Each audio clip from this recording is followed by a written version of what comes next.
नमस्कार, मी निलिमा. तर स्वागत आहे तुमचं आमच्या चॅनलमध्ये.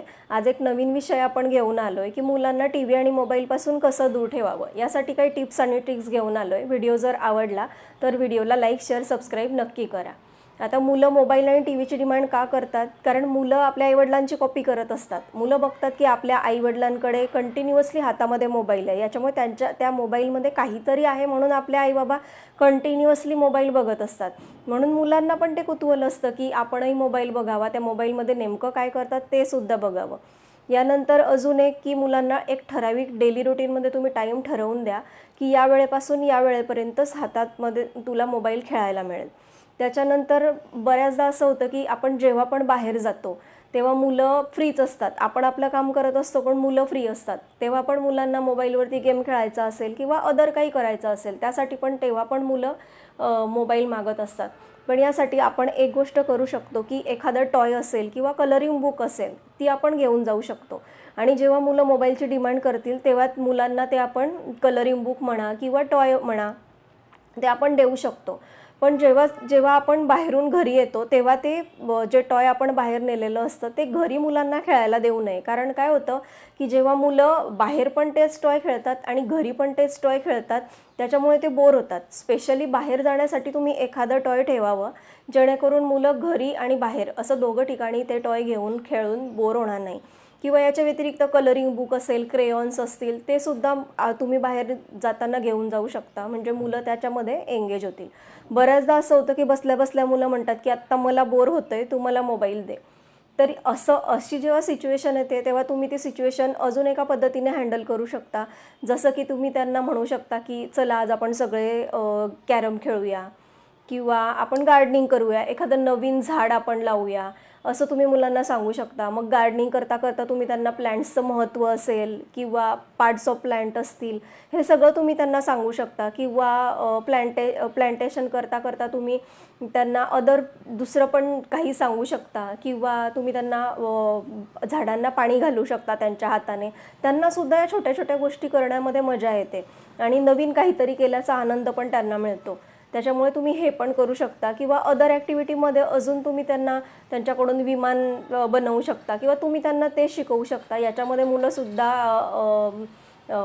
छान करतात, आनंद येतो त्यांना. किंवा होड्या बनवू शकतात, हे सुद्धा तुम्ही त्यांना करू शकतात. अजून एक गोष्ट की जे आपण डेली रुटीनमध्ये त्यांना टाईम ठरवून दिलेला आहे की टी व्ही किंवा मोबाईल तू या वेळेपर्यंत बघू शकशील.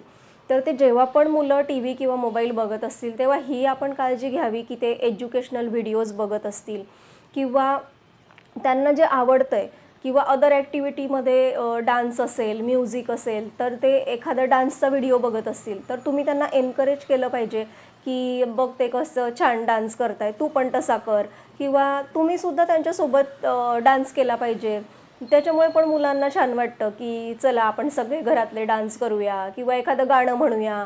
असं अदर ॲक्टिव्हिटीमध्ये तुम्ही त्यांना एंगेज केलं पाहिजे. तसंच खूप मुलांना जेवताना पण, रात्री झोपताना पण मोबाईल बघून जेवायची किंवा मोबाईल बघून झोपायची सवय असते. जेवताना पण अगदी मोबाईल हातात नसेल तर मुलं जेवण करत नाही. पण सुरुवातीपासूनच तुम्ही त्यांना मोबाईल देऊ नका. जेवतानासुद्धा नाही आणि झोपतानासुद्धा नाही. जेवताना पण तुम्ही मुलांना स्टोरीज सांगू शकता. त्यांना अदर गोष्टींमध्ये तुम्ही एंगेज करू शकता. नंतर रात्री झोपताना तर अजिबातच मुलांना मोबाईल देऊ नये. कारण का की जर आपण झोपताना मुलांना मोबाईल दिला तर काय होतं की एकतर रात्री अंधार असतो त्याच्यामुळे मुलांचे डोळे पण खराब होतात. आणि जेव्हा पण आपण मुलांना मोबाईल देतो तेव्हा मुलांचे डोळे तर खराब होतात. पण अजून एक गोष्ट होते की त्यांना घाण सवयी पण लागतात.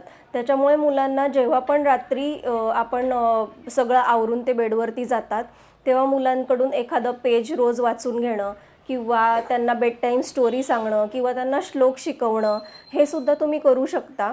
जेव्हा पण मुलं रात्री येतात तेव्हा तुम्ही त्यांना बेड टाईम स्टोरीमध्ये छान छान स्टोरीज, मॉरल स्टोरी असेल किंवा देवांच्या स्टोरीज असतील हे तुम्ही सांगू शकता. त्याच्यामुळे काय होईल की त्यांना एक चांगली सवयसुद्धा लागेल. आणि जर तुम्ही त्यांच्याकडून श्लोक म्हणून घेतले तर त्यांना श्लोक म्हणायची सुद्धा आवड निर्माण होईल.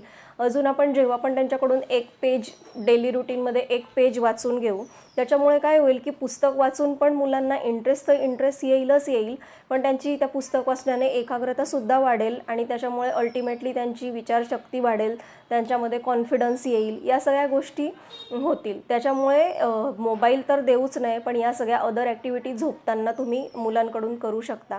ह्या होत्या आजच्या काही टिप्स आणि ट्रिक्स. व्हिडिओ जर आवडला असेल तर व्हिडिओला लाईक, शेअर, सबस्क्राईब नक्की करा. धन्यवाद.